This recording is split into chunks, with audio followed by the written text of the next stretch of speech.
I didn't think there would be a time where I would be making another Tellarknights top video, but here we are. Make sure you guys smash the crap out of that subscribe button so you guys don't miss out on more awesome content. Ruby Glue 5046 sent me this list a couple days ago. Said, hey, Robbie, I got first place out of my locals with Tellarknights. I was like, oh, okay. Let's take a peek. And I saw that it's Tellarknights with a DPE package. This is pretty much the standard norm that we've been seeing for so long at this point in time, where Destroy Phoenix Enforcer is the clutch that allows these decks to particularly work. And I know a lot of players are discouraged by that, but I mean, hey man, if it makes Tellarknights better, I'll take it. So we have triple copies of Ash Blossom in Joyous Spring, 1 copy of Destiny Hero Celestial, 1 copy of Destiny Hero Dasher, 2 copies of Honest, triple copies of Altair, triple copies of Deneb, triple copies of Unukul, then we have triple copies of, or excuse me, 2 copies of Vega. Then we have only 2 copies of Fusion Destiny. Remember, typically, any 2 monsters in this deck makes it Verti Anaconda. And then that means Destroy Phoenix Enforcer can do his job. Keep that in mind. We have 1 Rhoda, 2 copies of the Tellarknights Skybridge, triple copies of Anti-Spell Fragment. Remember, trap cards are good. We have 2 copies of Call the Haunted, triple copies of Ice Dragon's Prison, 1 Imperial Order, 2 triple copies of Infinite Permanence, triple copies of Solemn Judgment, 2 copies of Solemn Steed Reich, and triple copies of Stellar Nova, wrapping up the main deck. Down here in the extra deck, we have 1 Verti Anaconda, 1 Unicorn, triple copies of Trever, 2 copies of Daltaros, 1 Diamond, 1 Utopia Lighting, 1 Utopia, 1 Sky Thunder Zeus, of course, 2 copies of Batal Mias, 1 Abyss Dweller, 1 Destroy Phoenix Enforcer, then we have 2 Lancia, 2 Nibiru, 1 Harbeast of the Duster, 2 Twin Twisters, 1 Dimensional Bear, or Triple Dimensional Bear, 2 copies of Evenly Matched, 2 Rivalry of the Warlords, and 1 copy of Solemn Steed Reich, wrapping up the power of Tellarknights. Actually, kind of one of the cuter lists I've seen recently. Next up here is Madolche. This was from Floating Mana, lucking down a first place finish here. This is actually kind of interesting because this build is actually chosen to adapt Lord of the Heavenly Sky Prison. And the cool thing is, literally any 2 level 4 monsters get you to Sky Prison. You know, don't underestimate Gallant Granite, even now. Alright, these rank 4 toolbox decks definitely have a lot going for them in the sense of, oh wow, you know, you can do that. It's actually crazy. So we have triple copies of Lord of the Heavenly Sky Prison, triple copies of Angeli, 2 copies of Hoot Hoot Don't Pollute, triple copies of Mageline, 2 copies of Messengelato, triple copies of the Petting Susior, 1 copy of Pudding Cess.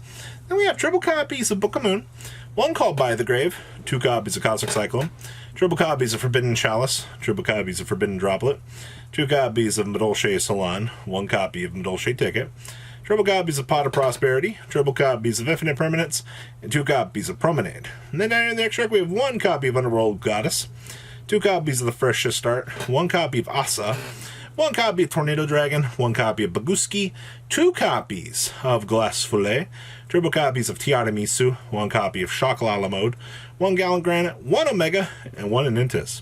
Then we have 2 Alpha, 1 Cosmic Cyclone, triple Dark Royal No More, triple copies of MST, 2 copies of Dimensional Barrier, 1 copy of Red Reboot, and triple copies of Solemn Judgment here, wrapping up Madolche. This is a little bit different than your standard Madolche deck, too, because I know a lot of these builds, like, sometimes you want to play hand trap, sometimes you don't.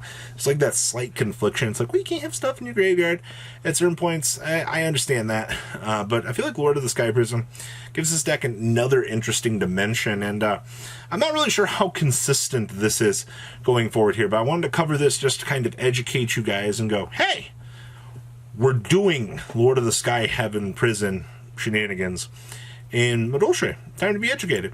Next up is Despia. Now, this is actually kind of interesting because this is a 2nd place finish from the last Shadows. And the interesting thing is we're so far away from the Albaz structure deck here that seeing a modern Albaz deck, at least right now, is kind of interesting. I do feel like a lot of these builds I've seen more locally usually tend to play the Invoked package. Invoked kind of is like the fusion background, or the little clutch that allows these decks to hold together. So not seeing that here is actually very interesting. So we have 1 copy of Ad Lithium, triple copies of Alubar, triple copies of Despia and Tragedy.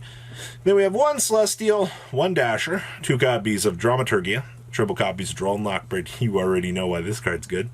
We have triple copies of Edge Jump Chain, 1 copy of Eldritch the Golden Lord, 2 copies of Branded in Red, triple copies of Branded Opening, triple copies of Hadoken, 2 copies of Despia Theater, 1 Foolish Barrel, triple copies of the Frankfurt Patrick. Now, this will be a whole lot better once we get the next set, when we get access to the Guardian for the extra draw power. For right now, I mean, this is just generic built-in support for us to, you know, meet the requirements of generic set Dark Monster. We have triple copies of Fusion Destiny, 1 Harvey's Feather Duster, 2 copies of Polymerization, and 2 copies of Super Polymerization. Tiny next check, we have 1 Verti Anaconda, 1 Phoenix, 1 Dragul Blom Blom, 1 copy of the Hope Harbinger, 1 copy of Numeron 100, 1 Starving Venom, 1 copy of Dragostopelia, 1 copy of Mudmud, triple copies of Masquerade, 1 copy of Destroyer Phoenix Enforcer, 2 copies of Quardardus, and 1 copy of Proskinian.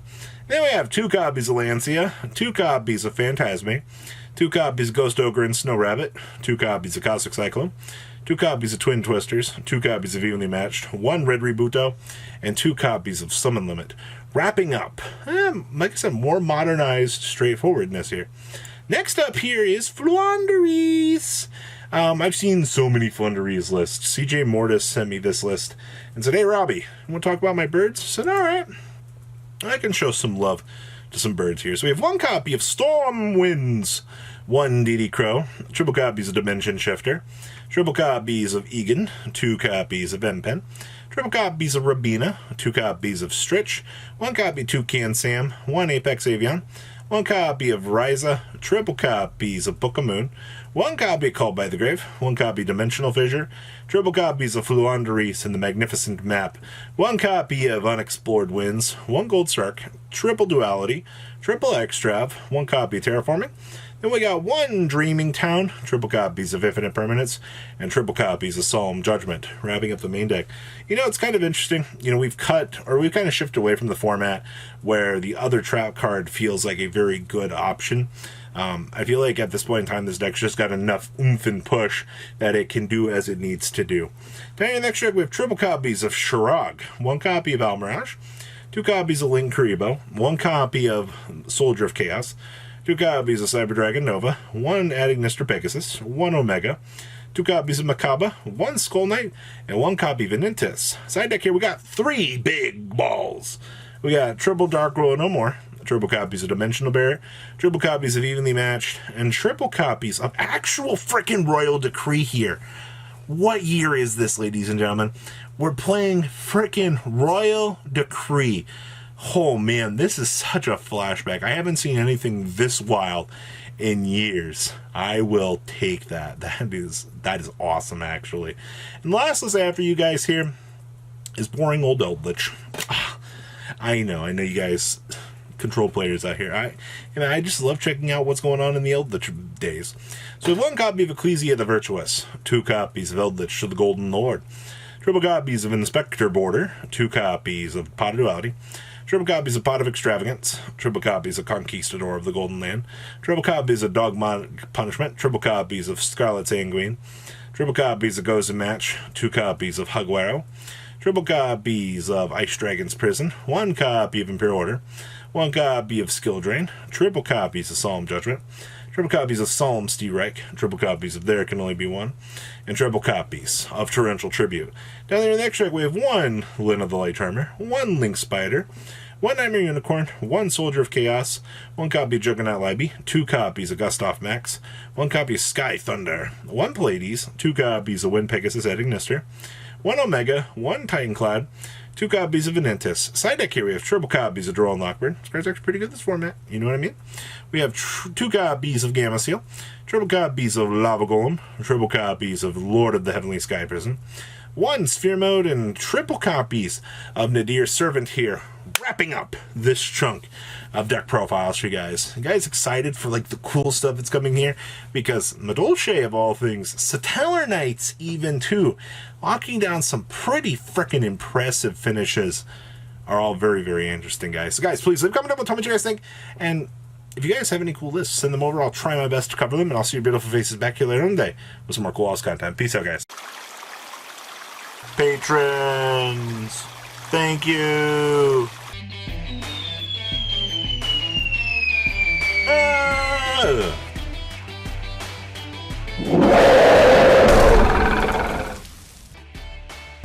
Thank you so much for watching. Check out these other videos.